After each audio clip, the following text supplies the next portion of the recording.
Kenali Abbas Ibnu Firnas, lelaki yang pada abad ke-9 berkata, "Lantaklah grafiti dan cuba terbang macam burung." Kita selalu dengar orang kata Wright bersaudara cipta penerbangan pada 1903. Itu memang betul untuk penerbangan berkuasa. Tapi kalau nak jujur, perintis sebenar yang membuka jalan jauh lebih awal ialah jenis Andalusia ini yang hidup di bawah pemerintahan Islam di Spanyol. Abbas bukan sekadar pemimpi, dia seorang polimat yang berkecimpung dalam puisi, sains, dan kejuruteraan. Lahir sekitar 810 Masehi di Ronda, Spanyol, dia membesar dalam era kegemilangan ilmu di Cordoba, tempat idea berkembang macam air sungai Guadalquivir. Ketika Eropa masih dalam zaman gelap, Al-Andalus sudah penuh dengan ilmuwan dan inovator. Abbas ibarat bintang di tengah semua itu, dan percobaan gilanya untuk terbang menjadikannya wira tersorok dalam sejarah penerbangan. Bayangkan, Abbas bukan lahir sebagai bangsawan atau orang kaya. Dia berketurunan Berber, belajar sendiri dalam pelbagai bidang, dan sangat ingin tahu tentang dunia. Apabila dewasa, dia berada dalam lingkungan istana Cordoba, bergaul dengan cendekiawan dan pemerintah. Cordoba ketika itu ialah pusat ilmu, campuran pengetahuan Yunani, Rom, dan Timur hasil usaha terjemahan dan inovasi. Abbas menyerap semuanya, menjadi tabib, ahli astronomi, ahli kimia, dan pemuzik yang mencipta alat musik baharu.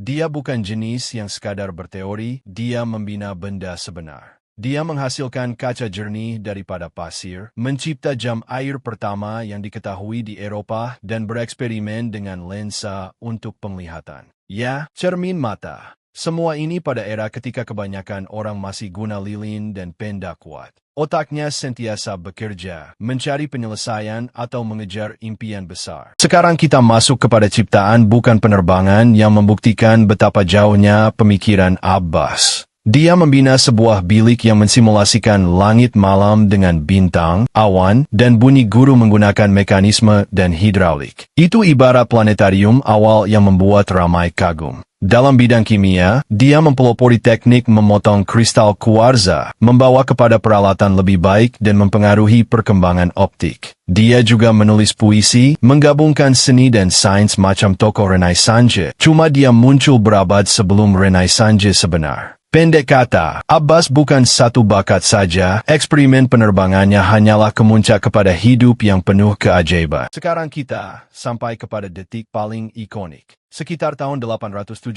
Masehi, pada usia lebih kurang 65 tahun, Abbas memutuskan sudah tiba masanya untuk menguji sayap ciptaannya. Terinspirasi oleh burung, dia membina sebuah glider yang kukuh, diperbuat daripada rangka kayu, kain sutera, dan bulu helang. Dia memanjat sebuah bukit atau menara di Cordoba, versi yang berbeza wujud tetapi cukup tinggi untuk buat sesiapa menggigil. Orang ramai berkumpul, mungkin ingat dia sudah hilang akal. Kemudian, dengan segala keberanian, Abbas melonjak ke udara dan dia terbang. Atau lebih tepat, meluncur, menempuh jarak yang mengagumkan, mungkin berlegar sedikit mengikut sesetengah catatan. Tapi pendaratannya, ya Tuhan, memang teruk.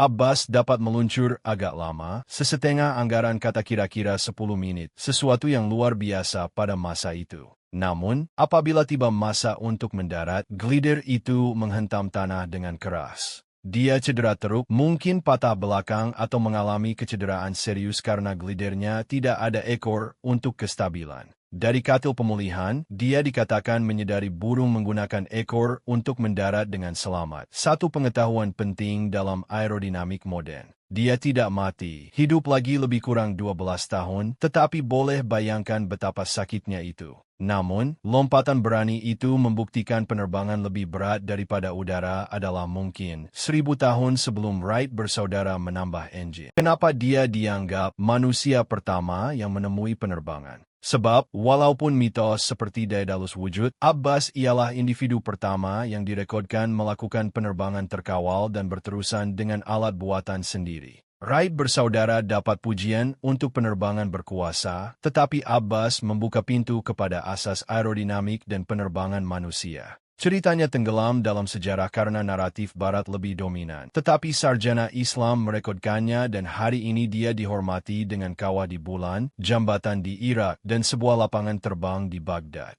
Malah, pemikir seperti Leonardo da Vinci kemudiannya melakar glider hampir serupa. Kalau itu bukan menemui penerbangan, apalagi, akhirnya, Abbas ibn Firnas mengingatkan kita bahwa inovasi bukan tentang teknologi mahal, tetapi tentang keberanian, rasa ingin tahu, dan kesanggupan untuk gagal. Dia hidup pada zaman ketika langit kelihatan seperti batas, tapi dia tetap mencoba mencapainya. Jadi, lain kali Anda naik kapal terbang, ingatlah tokoh abad ke-9 ini yang membuktikan manusia boleh terbang, walaupun pendaratannya agak menyakitkan. Legasinya terus menjulang, membuktikan bahwa perintis sebenar kadangkala hanya dihargai apabila sejarah mula membuka mata.